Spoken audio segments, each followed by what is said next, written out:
everybody. Thanks for your interest in watching my video. My name is Fernando Calderon. I am in grade 3 high school at Instituto Americano Leonardo da Vinci.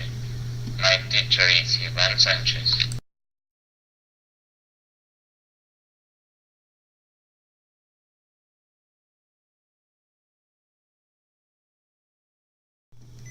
This is my presentation about slavery in the USA.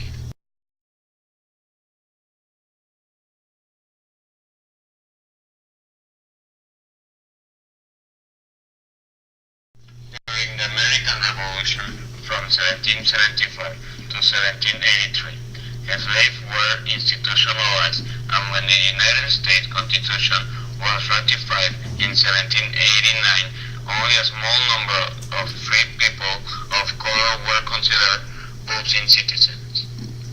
After the Revolutionary War, abolition laws passed to most of the northern states, and some movements were developed to abolish slavery.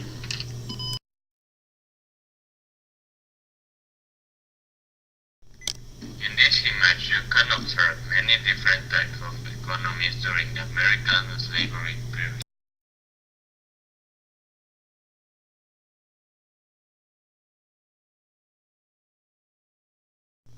The northern states had a higher demand of free labor than in the south, since the economy had different industries, with the cotton expansion industry in the deep south and with the invention of the cotton gin by early Whitney. The demand of slave labor continued growing, and it was expected to grow up to the new western territories in order to maintain the political powers. The southern leaders also wanted to annex Cuba to be a slave territory.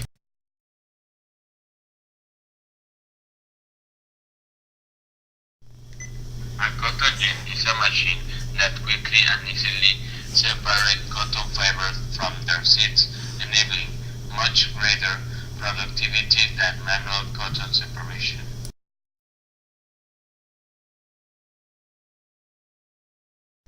In this image, you can see slaves working with the cotton gin.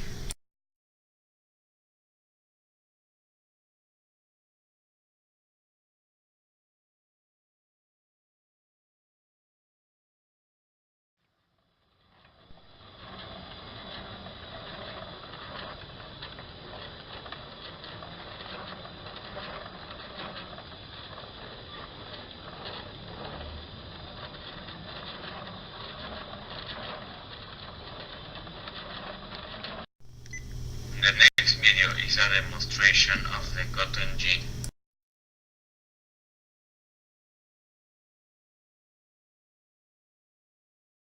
The United States opposed over the issue of slavery, which was represented by the slaves and free states. The Mason-Dixon line was a limit among 4 states, which delimited Pennsylvania and Virginia free states from Maryland and Delaware, slave states.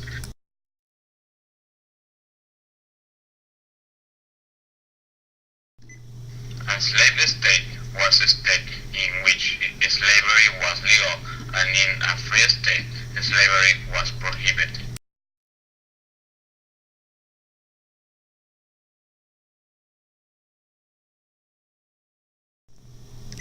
In the 18th century, slavery existed in all the British colonies of North America. In the 13 colonies, the distinction between a slave and free state began during the American Revolutionary War, when slavery became a hostile issue and was the primary cause of the American Civil War. The 13th Amendment to the United States Constitution, ratified in 1865, abolished slavery throughout the United States and the hostility between free and slave states.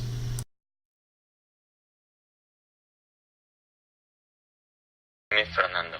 I'm a journalist. I'm going to interview a slave to know how his life is. What's your name? Abdul. What are you? A slave. Do you have a house? No. Where do you live? A barn. Is it a clean place? No. Do you have a bed? No. How do you sleep? Floor. How many meals do you have a day? 1. How does your master treat you? Whip.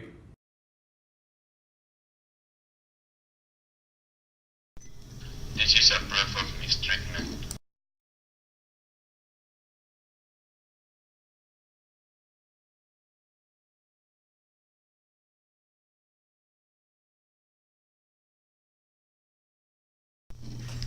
It's been a great pleasure to have you here today.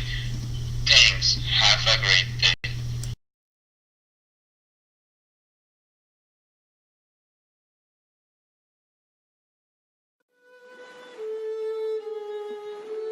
In 1619, Virginia was an isolated British settlement on the Chesapeake Bay, sparsely populated by men trying to make the colony profitable for England.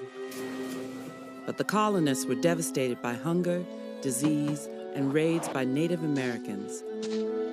So when the White Lion, a badly damaged Dutch slave ship, arrived carrying 20 kidnapped Africans, the colonists bartered food and services for the human cargo.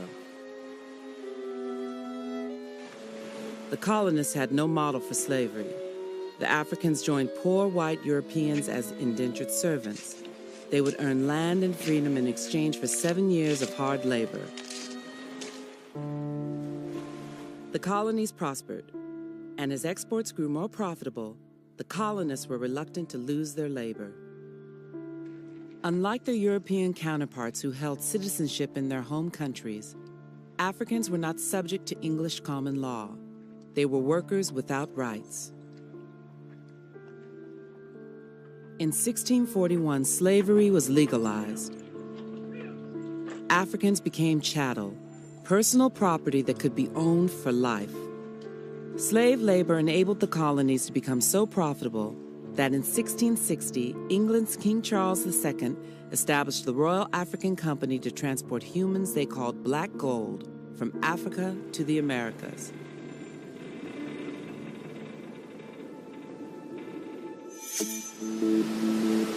When England finally outlawed its slave trade in 1807, America relied on its own internal slave trade.